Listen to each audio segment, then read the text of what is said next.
Hello, hello, hello, and welcome to Aleph Academy. If we're just meeting, I am Azhar Razali, Regional Creative Director here at Aleph, and I am your host for today's Aleph Academy session.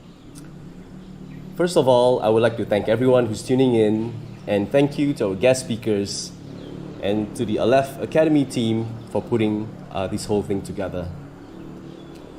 If you are new here, Aleph Academy is a platform that has been around for 2 years, and we produce content every month as we talk about creativity, design and technology, UX research, culture, and now sustainability. So if you're interested in these content, please subscribe to our channel. All right, having said that, let's begin with today's program.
The highlight of today's Aleph Academy session is coming from our two guest speakers.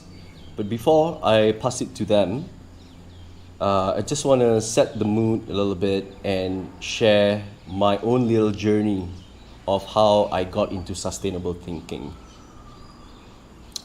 So a few years ago, I stumbled upon this book by Stephen Emmett.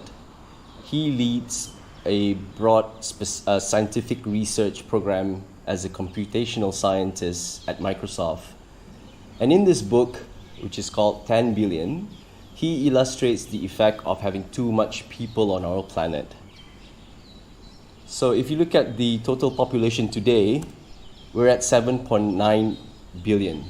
So it's important than ever for us to think sustainably and think about the planet that we're living in and think about future generations as well. We're at this point in our lives where we have actually overshot the carrying capacity of the planet, and it's having a hard time keeping up with the demands we have placed on it. So I'm gonna show you some of the data, but I'm not gonna talk a lot about the data, but just the exponential growth that you can see here in terms of how we're consuming water today. And then this is the amount of carbon dioxide in our atmosphere, which is staggering. And then this is the rise of the global temperature throughout the years.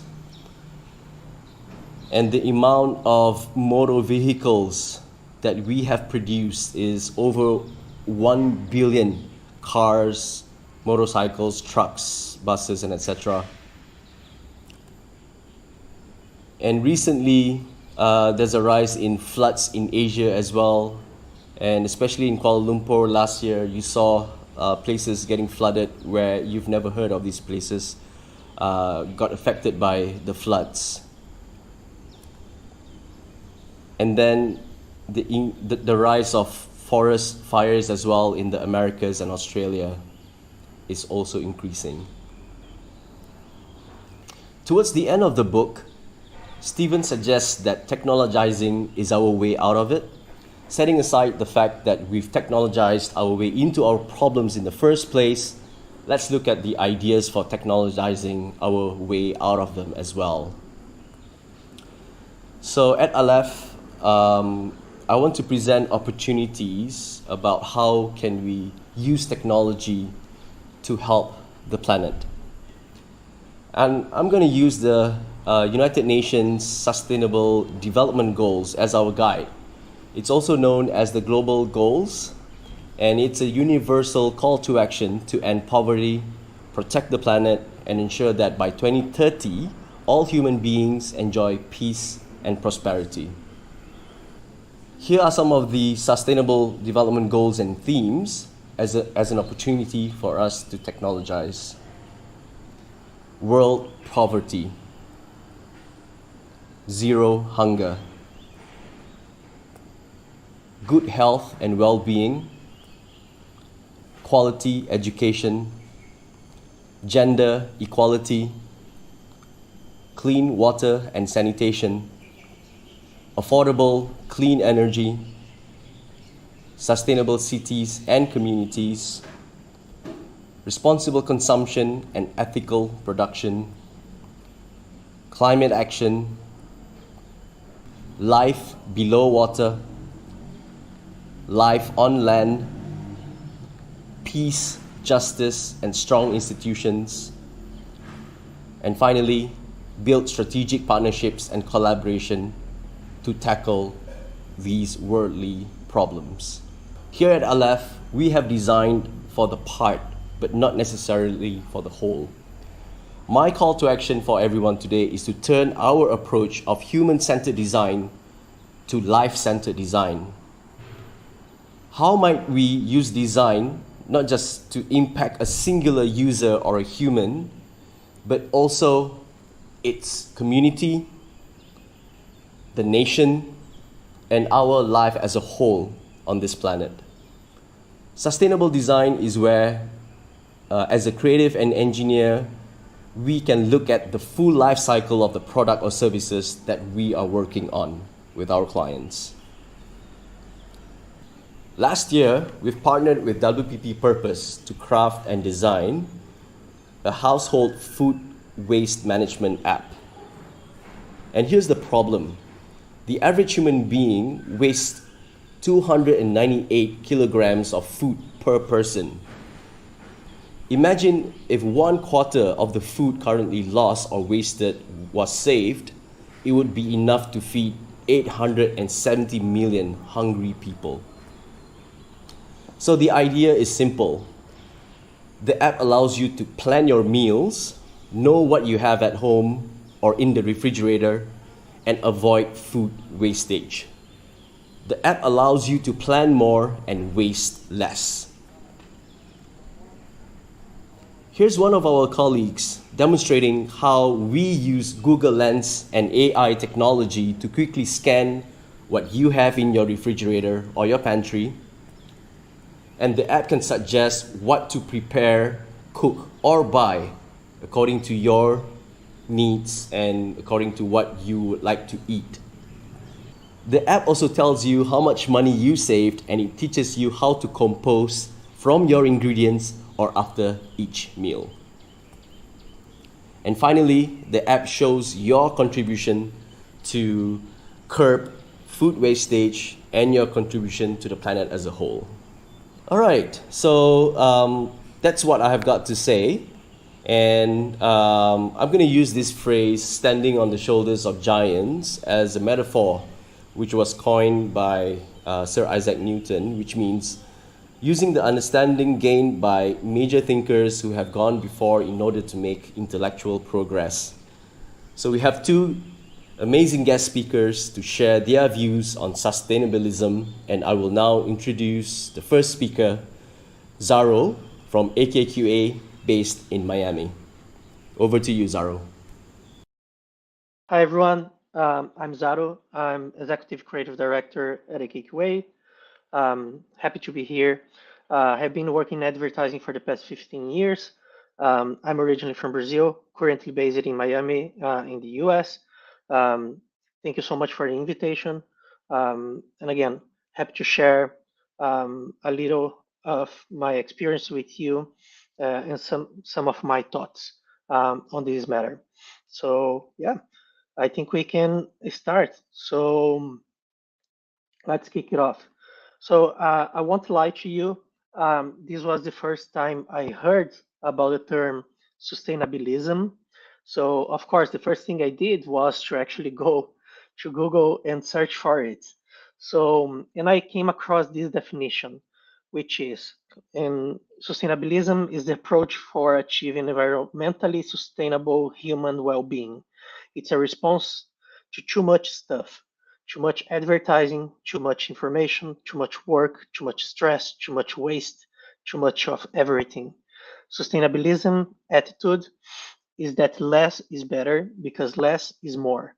More time, more meaning, more freedom, more certainty, more calm, more peace. It is about living a more essential life. Um, I totally agree with it.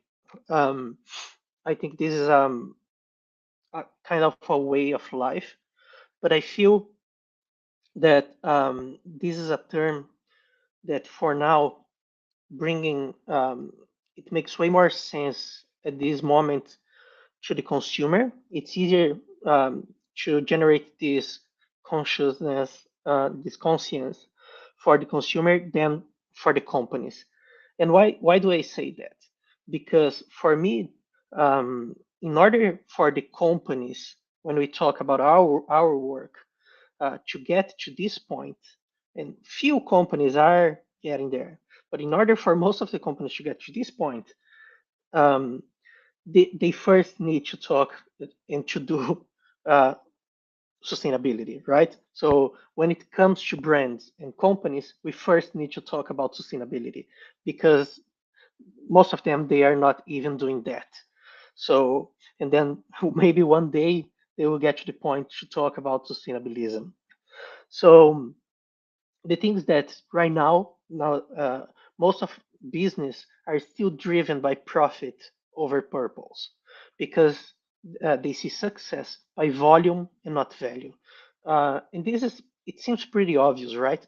um, we are a business needs to profit, and they do basically they are always finding a way how can they can profit more, and they do everything they can on their power to achieve more bigger numbers, right? So, but we know that that's not sustainable, and we know we can't keep this forever. And they think that success is only the amount of sales and how much they are growing with their numbers, and it's not actually the value and their vision and their purpose, which for me is totally wrong. And I do have some examples to share with you soon. So, but yeah, I think that's for me it's the key when we talk about sustainability, um, which is we need to change that rule from the business world, which is putting profit over purpose. Uh, Purpose needs to come first. So this by putting profit over purpose, this is creating an urgent imbalance in brands taking more than they give to the planet and its people. And like everyone knows that we can't keep this rhythm for longer. Uh, it's just not it's not feasible. Like we will need to change the way we consume. Companies will need to change the way they produce in order for us to keep living in a in this world. It seems pretty obvious again, but we don't see that happening, and that's kind of scary. So um, at AKQA, we believe that brands they should go beyond their business and contribute to society in a more positive and meaningful way, helping them move from being part of the problem to being part of the solution. So again, um, every business has an impact, even ours, on advertising, and we need to be mindful of that. Um, every company needs to be mindful of that and try to minimize their impact and do whatever they can in their power to have a better impact in the world, or minimize as much as they can their impact in the world. But how, né? how can they do that? First thing for me, I have a few topics here, keeping it short, but it's being transparent. And then again, it seemed obvious bringing this example, but I I think when we talk about transparency, the best example is the brand Patagonia, um, because when most brands try to hide their impact on the environment, um, for us, the key to generating branded trust and love is actually to be transparent, and that's why Patagonia grows so much, and that's why Patagonia has so many fans around the world, because they are transparent with across every their production chain, everything they do, and they are always trying to be better, and they don't hide their impact um, in the world. Um, so moving forward here, um, as I said, so most brands try to hide their impact in the environment when the key is to generate branding trust and love. Uh, it should be transparent. So that's the key. So I have a few topics here in what Patagonia does. Not sure if everyone knows about it. I have been following this brand for a little over 10 years now. And one thing that they do, which is awesome, like the founder, Ivan Shoniard, I'm not sure if I'm pronouncing his name correctly, but he founded um, kind of a movement called 1% for the planet, that they donate 1% of their revenue back to organizations that take care of the planet, which is, when you talk about 1%, it doesn't seem much, but it's 1% of their entire revenue. It's a lot of money, and they do it for years and years and years, which is amazing. They also created another platform called Warnware, where it's a website that they sell used gear. So you can go to a store and sell your used Patagonia gear to them, and they are gonna resell your used gear on this website. They also sometimes they launch a specific collection recreated with waste of other gears, which is amazing. They also offer repair service. So instead of saying just come here and buy another gear, they offer repair service, so they can fix your jacket, they can fix your pants or whatever. They are fair trade certified, so they make sure that they pay fair on their factories, above the average, that they have like a fair production chain. They use recycled materials. Every product that you click on their website, you can see how it's made, and you can see where it's made, and you can see all the footprint. They have an entire chapter talking about the footprint. And again, talking about the footprint, they say they have this line on their website saying everything we make has an impact on the planet, and it seems obvious, right? But how many brands do you see talking about it? Not only clothing companies, but like any categories. It, it's it's very few, right? And then they also have on their website how we are making change, and then they have links to materials and environmental programs that they do, social responsibility programs, where we do business. So they don't try to hide. If they have factories in Asia, in some countries, which most of the East companies, they have their factories, they usually try to hide that information. Patagonia, they are transparent in that sense, and they show everything. They explain why, but they make sure they have great conditions to work, and they are paid fairly, including above average. Um, and they also show their progress, everything that they are doing. Like in the U.S., 100% of their electricity needs in the U.S. Were met with renewable electricity. So basically, all the electricity they need here in the US, they are using their sources from renewable electricity, which is great. 94% of their line uses recycled materials, which is another amazing data. As of 2020, 39% of their apparel assembly factories are paying workers a living wage on average. So again, like they are transparent and they also show what they can do better. Um, they also bring the climate crisis in our business. And one thing to finish this chapter about Patagonia that has all to do with sustainabilism, they do have um, um, this link here that it says um, the more you know, the less you need, which is basically uh, the concept of sustainabilism, right? But again, not many companies are ready to talk about that. Patagonia has been doing sustainable work for over 30 years. So they are on this point to talk about their consumers saying, please don't buy more. Like reuse, recycle, fix your gear, and then if you need, you buy more. But most of companies, they still need to go through that process of doing first the basic, which is trying to be sustainable, like doing doing the basic because they don't do even the basic, and then to have the mentality and grow to a point that they can tell their consumer that they need less.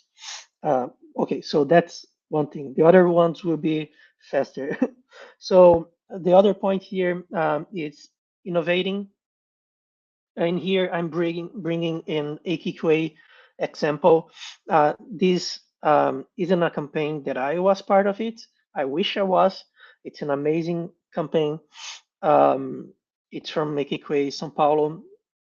I think they partner with other AKQA studios as well to develop the technology. It's called Code of Conscience. It's basically they developed a cyber shield around natural reserves. And what is that?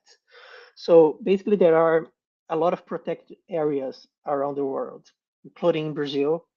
Um, there are huge areas in Brazil that are protected, but no one respects. And it's very hard to be on top of that and make sure those areas are being protected and that there are not being deforestation or like they are being preserved. So the guys came with an idea, which is developing this technology, uh, which is basically an open source software called Code of Conscience that restricts the use of heavy duty vehicles in protected areas on land, in the oceans as well. So it's basically, I'm not sure if I can call this a ship that they install on the machinery, on the manufacturer, and then by using all the data that they get from GPS and all, I think it's from the United Nations, they can track um, the preserved areas, and they can just shut down the machineries if they get too close uh, to those protected areas. So they basically those machineries they can't destroy um, the environment. So again, like I think this is an example of how the innovation also can come from the agent side, um, but there are plenty of innovations out there that brands can use, but they sometimes they are not. They are just resistant to change. Usually, change costs, and they postpone the change as much as they can until there's a point that they are basically there's no, they are basically obligated to do. So Here we can see the case study. I'll let the case study explain all in details for you, so we can watch it now.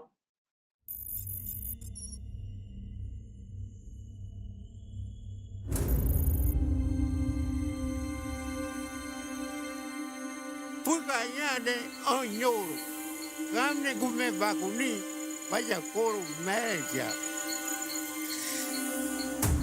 Game baka manokato, nagame pika manokato, ba.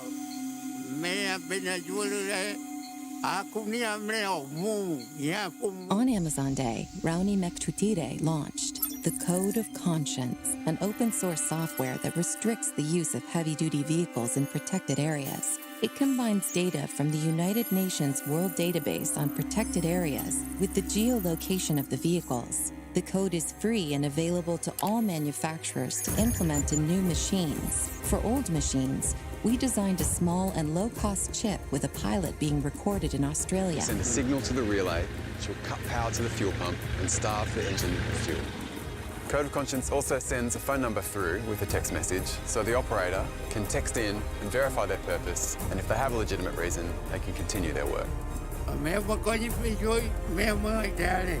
The ongoing project received global coverage on major media outlets, sparking the interest of private companies and governments.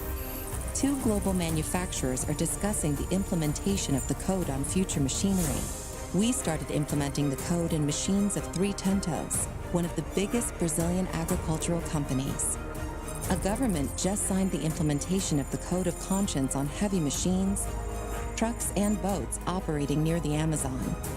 And another one in Europe is interested in turning the code into a law. Esse ano tenha sido a notícia para mim mais surpreendente pela simplicidade e eventual efetividade da aplicação disso.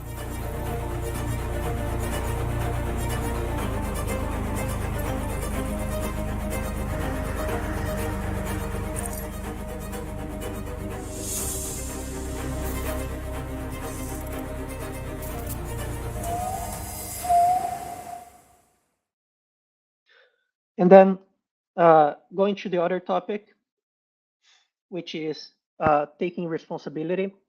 And one example here that I really like, it's from Volvo. I'm a big fan of this company, and they recently came with this commitment of going fully electric by 2030, which is something pretty big considering the size of Volvo globally. So we all know that throughout the years, Volvo was always showing that they care about people by building the safest cars in the world, right? And now they are showing that they care about people by taking care of the environment, which is stop producing vehicles using fossil fuels and going fully electric with all their vehicles by 2030. I think this is an amazing commitment. It's them taking responsibility for their impact. They realize their impact that they have in the world by producing cars that are operated using fossil fuels, and they decided we are not doing this anymore. By 2030, we're going to go fully electric. So I think that's an amazing commitment. And then I have a chapter here called Why Not? It's just 2 examples very quickly. So the first one, it's something that I came across yesterday. Someone from my team was sharing, and then this is basically for the oil companies. We know their impact is huge in the world, not only on producing oil, but when they have accidents, right? The oil spills on the ocean, and we know how big the disasters can be. And basically, there are those guys that they create, like, I know it sounds weird, but it's human hair mats. They basically collect human hair waste, and they create mats with this human hair waste. And they discovered that by using this human hair waste, um, it's extremely effective to remove oil spills. Like, and you can see in the video, like right after this, we can play the video here. This machine weaves human hair to make mats. And this nonprofit has been using them for decades to help clean up oil spills. I'm going to show how fast it soaks up the oil, how clear water pours off of it, and the hair holds the oil. 1 kilogram of hair can soak up around 5 times its weight in oil. I'm just trying to get every nook and cranny here. I mean, this is literally just the hair from your head. But for most cleanups, oil companies use mats made from petroleum or spray chemicals that can make people sick. So if this method works, why aren't more oil companies using it to clean up their messes? Maybe the weirdness makes it, just more interesting. I don't know. It's extremely effective. It removes basically instantly all the oil. So, and by seeing the video, you can see that those guys have been doing this for years and years and years. And it's just unbelievable that no oil company is doing this in a large scale when those accidents happen. So again, it's just for me, it makes no sense. And then the other topic here is bioplastic or compostable plastics. We know how big the impact of the plastic is in our world. And I came across some information here, the regular plastic, the fossil fuel based plastic, which is half of the plastic ever manufactured have been made in the last 15 years. So, which is crazy. And then production increased exponentially from 2.3 million tons in 1950 to 448 million tons by 2015. And production is expected to double by 2050, which is insane. And we know how big the plastic pollution is in our world right now, in the oceans, how many years the plastic takes to decompose in the environment. So, and also, I just came across that the bioplastic and compostable plastic just represents today a little over 1% of the plastic used in our planet. And the technology and it has been available for years and years out there. So it just makes no sense that companies are not doing more. There are, however, that there are some concerns yet with bioplastic because some of the bioplastic, they do use some chemicals on their production. But the point here is those big companies that rely on plastic for their products, they should be the ones investing on bioplastic technologies to make them better and affordable. They shouldn't just be seated on their chairs waiting for the technology to be perfect and to be cheaper so they can change. They should be the ones developing it and creating it. So that's the most important thing. And then ending here, I think this is a very important mindset from every company, including ourselves, which is shifting this perception, which is from value for money to values for money. I think we need to put our values first, and then money will come. Like, people care about what companies stand for. It's not just about us making good products, advertising them well, and then making money out of it. Like, we need to do the right thing, we need to stand for the right thing, and we need to push our clients to do the same. And that's pretty much the mindset that we have.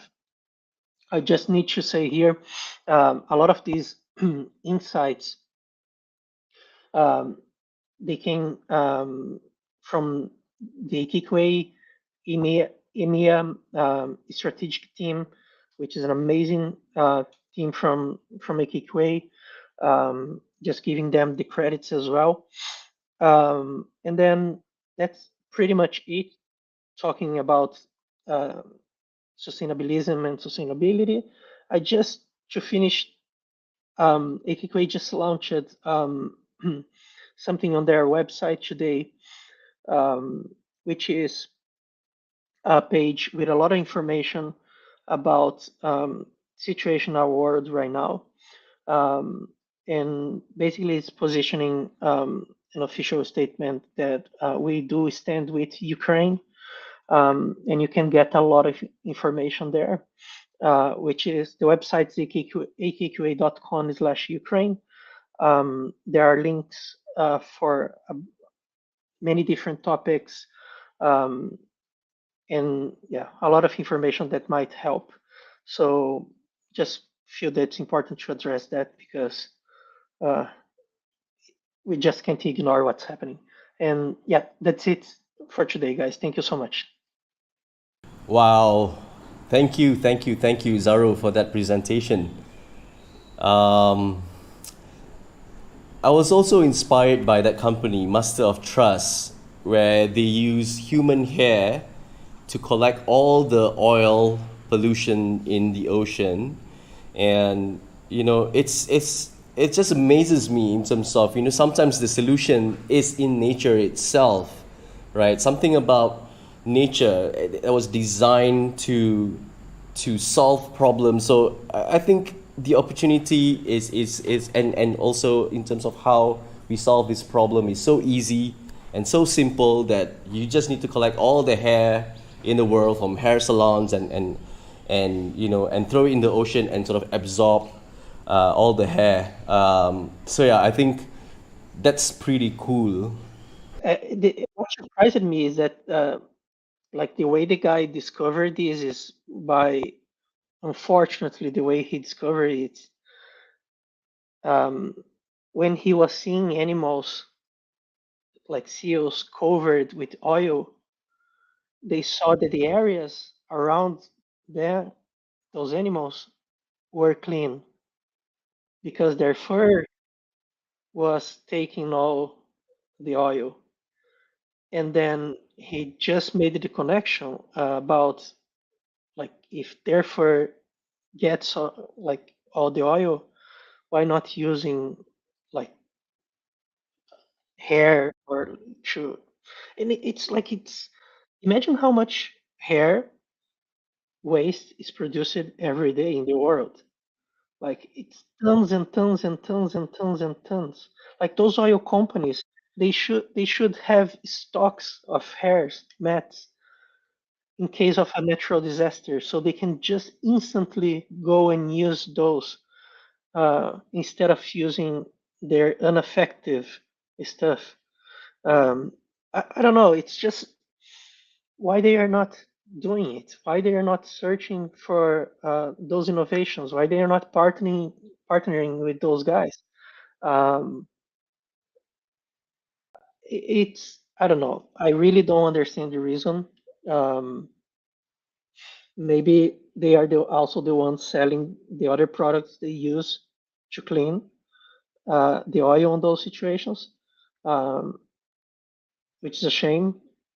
Uh, there's no way how we can defend those companies if there are solutions and they are not doing anything. Okay, Zaro, my next question is, what advice do you have to the creative and engineers out there to start thinking sustainably in their own work? Yeah, it's we are we are in a very weird position because uh, we are also part of the problem. Uh, we are creating campaigns and incentivizing people to buy and buy and buy and buy. So, uh, I mean, the advertising industry, like, and we need to be part of the solution as well. And that's one of the biggest reasons me and my partner we joined AKQA, which is we need to be responsible about the work we put out there. It's not just, of course, we are doing something for a brand, but we are the ones presenting the work to the brand. We can try to put our values, we can try to put our vision on the work we present. It's like, and we have been doing this, like we did in the past with many ideas on the previous agents we worked with. So we are far, far, far, far, far from being perfect and doing the right thing. But we can do better and do small improvements and try to be better and better and better with time. And I think that's the mindset. Like small achievements that we can do in our industry, they have a big impact in the world. Like if a big brand, I won't mention any names here, but like if big global brands, if we present an idea and they implement an idea, which is, it could be something small, but it's like if it has a global scale, the impact in the world is huge. So we need to keep pushing them to do those ideas, and it's our responsibility. We as communicators, we also have a responsibility for the messages we put out there. We shouldn't just blame the client. Oh, that's what the client approved, or that's what the client wanted. We need to fight more. We need to fight for what's right. We need to fight for what we believe, and we need to stand more. And I think that's the thing people don't do enough, and that's the thing we should do more and more. It's like it's understanding that we have power in our hands that we can use through the reach of the brands to have a good impact in the world. And if we don't use it, we're just wasting it, to be honest. So I know it seems obvious and easy, and the reality when we talk, and the reality is much harder. And some of the ideas we did in the past, they took years for us to approve because they demand big changes. They are usually the hardest ones to approve. But the thing is that you need to keep fighting for those. You need to keep fighting for your beliefs, for what is right. If we have every agency in the world doing that with their clients, then we would have like more and more changes. I just feel I see a lot of people complaining about the amount of social impact or social responsibility ideas in award shows, saying, "Oh, it doesn't seem we are doing advertising anymore. Where are the product-centric ideas?" And it's like, guys, come on! Like we are evolving. To sell a product, we don't need to create product-centric advertising.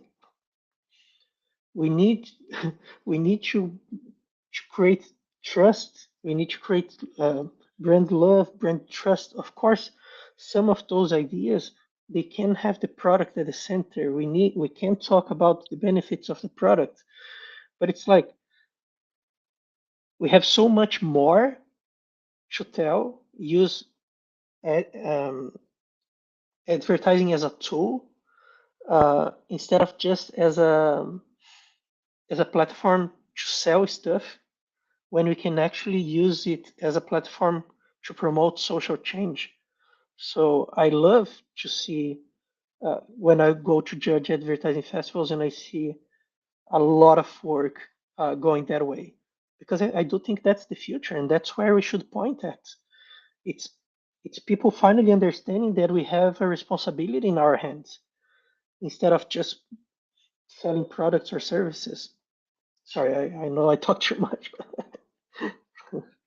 Zaro, thank you so much for your time. That was really, really wonderful. All right.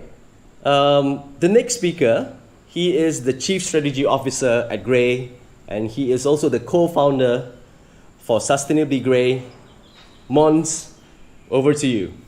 Thank you, and hi everyone. Really happy to be here to talk to you about sort of what we do within sustainability at Gray. So as said, I run strategy for Gray in the Asia Pacific, Middle East and Africa region, but I've also started a practice that we call Sustainably Gray, which is sort of our efforts in all things sustainability. So let me tell you a little bit about sort of our approach to sustainability within Gray, and then I'll also show you an example of what that could look like. So at Sustainably Gray, the number one thing that's kind of on our minds at all times is really to think about sort of the UN Sustainable Development Goals, and like how can we use marketing as a force for good and really put it in service of those goals. And surely we focus more on the sort of sustainable development goals that are more into like sustainability and sort of curbing the climate crisis. But the way that we do this is really to applying sort of the heart of what we do at Gray, which is sort of creativity. So applying creativity to help organizations, companies, brands to really become like leaders of the revolution we're seeing in sustainability right now. And you know, we've done that for the Singapore government. We've worked with Resorts World Sentosa. We've launched new sustainable brands from scratch, like we've worked on building a movement together with Temasek Foundation and WWF. So a range of exciting and interesting projects that all sort of strive to get more people to get engaged in sustainable behavior in Singapore and beyond. And the different services that we have are all sort of driving towards that same goal. But a lot of times when we speak to clients about sustainability, it really starts with strategy. Because for a lot of companies out there, they sort of almost like have to redefine their role in society, their role in sort of people's lives, and therefore almost like their purpose and why they exist in the first place might also benefit from a second look. So that's where we start with this sort of creating meaning and defining the role in sustainability for our clients. And also thinking about like, what is it about your purpose that could be made more sustainable so that you're not actually sort of having this long-term dream and sort of reason to exist that is actually not helping with the current situation. But of course, we also go into things like new product development and innovation, thinking about sort of how we then will tell that story, but always very careful about not getting into greenwashing and trying to sort of sugarcoat something that's not actually that sustainable. And then going into more like driving behavior change. And a really important part as well is really tracking what it is that we're doing. So it's not just something we're saying or like telling a story about, but it is actually having an impact. And for some clients, we also do this really quick, intense exercise that we call a Sustainably Gray strategy sprint, which is really like spending a week or two together in workshops where we kind of define that sort of sustainable brand strategy in a very short space of time together with the management of that client. And also, of course, we want to kind of help to understand this area and the most important issues within it. So we do thought leadership. For example, we had a thought that people might not understand exactly what it is that they can do about the current situation from a personal level. So we did this research where we asked people, like, what is the most impactful thing that you can do as an individual to curb global warming? And it turned out that the top 5 things that people think are most impactful are actually not that impactful. And the top 5 things that are actually the most impactful are not even on that list. So there is complete climate confusion out there with consumers. And I think that's where brands have a role to play to kind of clear up that confusion and really help inform people about what it is about their behavior that they can change. So with that, I just want to kind of show an example of something that we've done that was really impactful, and that goes to show sort of the role that marketing and communication can play, particularly when it comes to sort of applying creativity to changing behavior towards sustainability. So I think it was 2.5 years ago, WWF came to us with a really juicy challenge.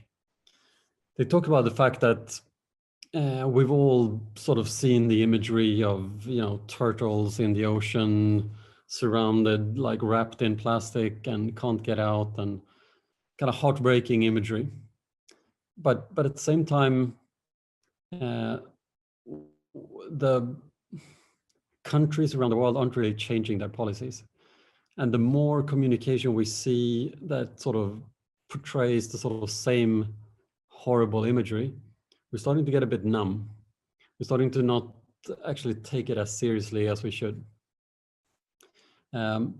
So they were aiming for rallying politicians around the world to sign a global plastic treaty to sort of stop plastic pollution in the world.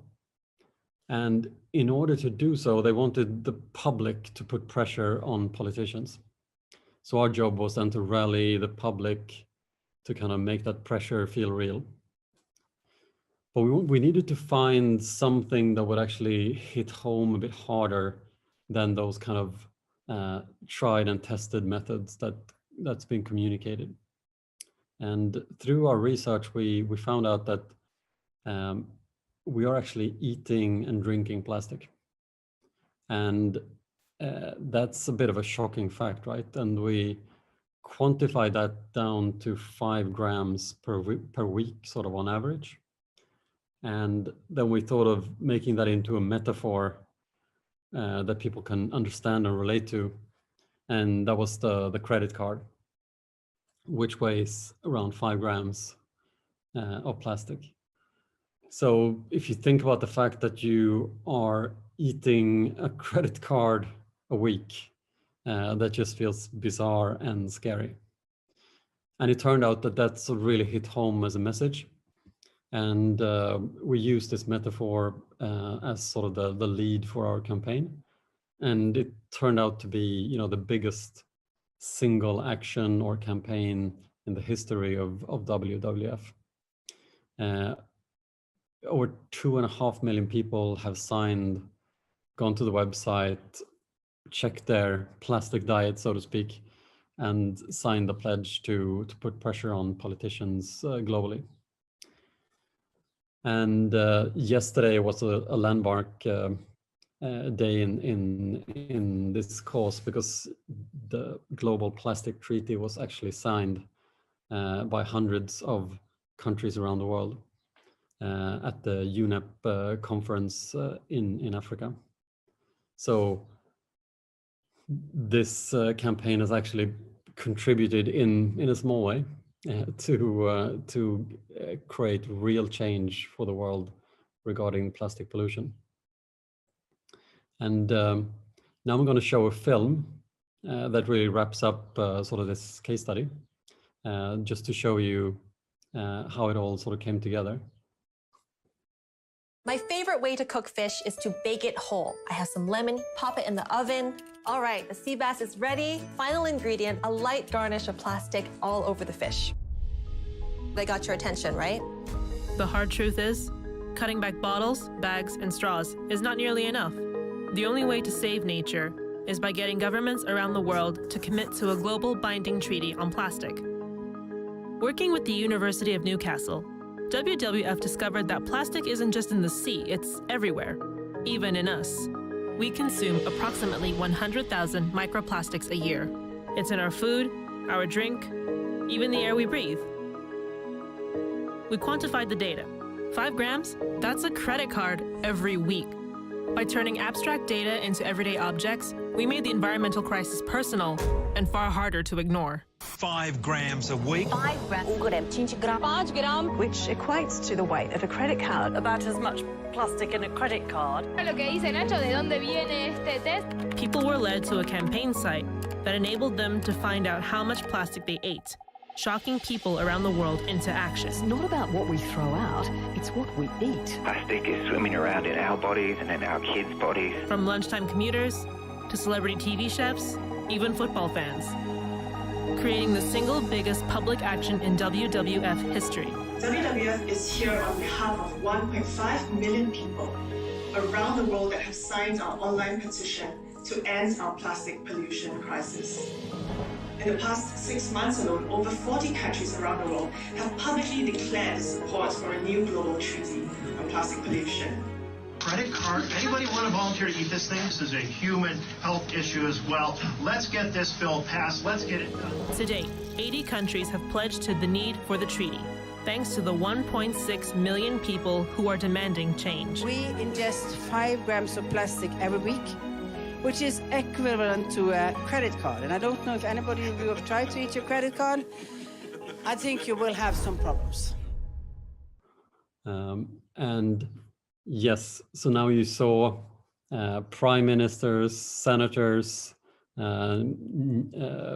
primetime news anchors, all waving the plastic card, talking about sort of how scary it is that we're eating a credit card of plastic every week.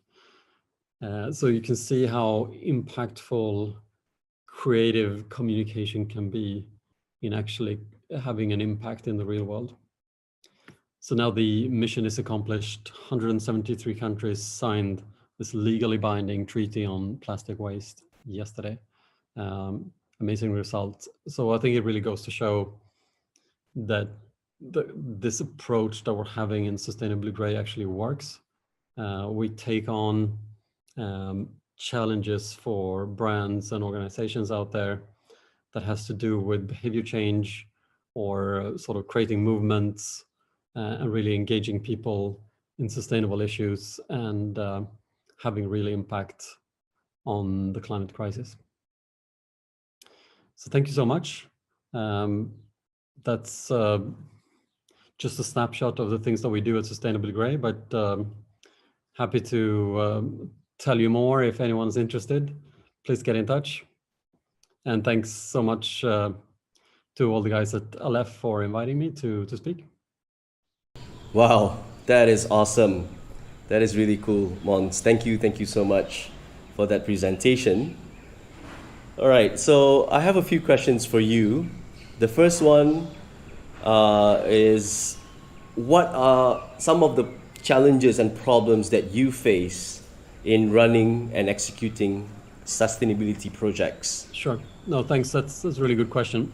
I think for a lot of brands, like say if you go back 3, 4, 5 years, it would have been, the challenge would have been more about sort of even getting people to be interested in talking about it, sort of getting it sort of on the agenda. But that's not the case anymore. As we all know, like it's very much something that's on everyone's minds. And I think for all the sort of major brands out there, they will have sort of sustainability as sort of part of their KPIs. But the challenges instead will be about sort of putting it into action. instead of being sort of something that we might discuss, we might have sessions about it or even workshops, but actually getting to execution. Because a lot of times it's not entirely clear sort of from the client's perspective who's actually running sustainability. Is it sort of someone who is in charge of the whole area of sustainability, but that's often more about like supply chain and operations and so on, or is it the people in marketing? And if those kind of divisions should work together to kind of take charge of something that's quite meaningful, it often gets sort of stuck in some kind of back and forth discussion, and no one's really owning the project. So I think it hasn't really been worked out yet at sort of bigger brands and bigger corporations. How exactly are we going to run sustainability communication? And is it the secondary thing that we're doing, or is it kind of the actual primary type of communication that we're doing? So I think it's that sort of, it hasn't yet sort of come to maturity as how are we running sustainability communication. All right, thanks for the amazing insights. So what advice do you have for creative and engineers out there to start thinking sustainably in their own projects? Yep. No, thanks. That's a good question. I think that really what I find really interesting is that sort of partnership with strategy and creative, because a lot of times the really impactful ideas within sustainability comes from a really strong insight. So like the example that we just talked about from WWF, this deep research that we did in order to find out that we actually are eating and drinking plastic through these kind of microplastics that are in pretty much everything that we eat. And then, the painstaking work that we had to do to eventually get to like a quantification that could lead to that creative metaphor of the credit card. But that looks really simple and is really effective, but it's a long process of like research that lies behind it. So I think that sort of bouncing back and forth and finding those, I guess, freak facts or just surprising insights that will lead you down a path that goes beyond the expected. Because I think that's also maybe a little bit of a problem within, if you're creative getting into sustainability, a lot of those obvious solutions have been seen and tried and tested, and everyone's seen it before. And it's, even though it can be scary and sort of horrible imagery, we've kind of seen it already. So it's time to try new things, and that's kind of also why it's so important and could be so rewarding for creatives to get into sustainable communication. All right, that's perfect. Awesome, and thank you so much, Måns. Thank you, Måns, for sharing the work that you guys have done at Sustainably Grey. It was truly inspiring to me, and I hope it also inspires everyone who's watching today. We have the power to design and build products that doesn't just addresses the needs of today, but addresses the future generation as well. To close, the key to understanding the future is one word: sustainabilism. Having said that, I am Azhar Razali signing off for today. Thank you for joining Aleph Academy.